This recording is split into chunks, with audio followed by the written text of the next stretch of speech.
Assalamualaikum warahmatullahi wabarakatuh. Yang terhormat Ibu Raja sebagai dosen pengampu mata kuliah Psikologi Umum.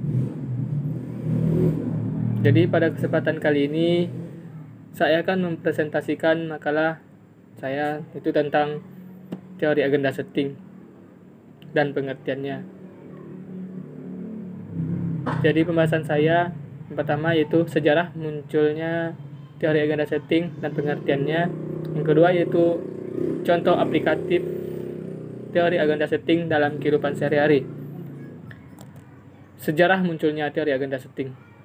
Teori agenda setting, teori ini dipelopori oleh Walter Lippmann, wartawan politik asal Amerika, pada tahun 1992. Ia mengusulkan bahwa masyarakat menerima fakta bukan sebagaimana adanya, tapi apa yang mereka anggap sebagai fakta, kenyataan fatamorgana, atau lingkungan palsu.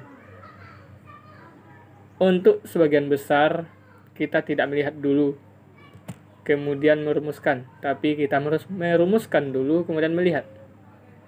Juga berdasarkan kepada ide dasar seperti dikemukakan Bernard Cohen tahun 1963 dengan pernyataannya yang terkenal bahwa the press may not be successful most of the time in telling people what to think about, but it is stunningly successful in telling its readers what to think about. Media massa mungkin tidak berhasil mengatakan kepada kita apa yang harus dipikirkan, tetapi mereka sangat berhasil untuk mengatakan kepada kita hal apa saja yang harus kita pikirkan. Dennis McQuail tahun 2000 mengatakan bahwa istilah agenda setting diciptakan oleh Maxwell Malcolm dan Donald Shaw 1972-1993, dua peneliti dari Universitas North Carolina, untuk menjelaskan gejala atau fenomena kegiatan kampanye pemilihan umum yang telah lama diamati dan diteliti oleh kedua sarjana tersebut. Penelitian Malcolm dan Shaw merupakan tonggak awal perkembangan teori agenda setting. Studi efek media dengan pendekatan agenda setting sesungguhnya sudah mulai pada tahun 1960-an. Namun, popularitas baru muncul pada hasil penelitian karya Malcolm dan Donald Shaw mengenai fungsi khusus media massa. Selanjutnya yaitu pengertian teori agenda setting. Agenda setting adalah menciptakan public awareness, kesadaran masyarakat dengan menekankan sebuah isu yang dianggap paling penting untuk dilihat, didengar, dibaca, dan dipercaya di media massa. Sebagai contoh misalnya tim redaksi Mata Najwa dalam menentukan topik apa yang akan diangkat tiap minggunya. Biasanya mereka akan mengumpulkan isu-isu yang potensial dan memiliki banyak nilai berita yang bisa menarik perhatian publik.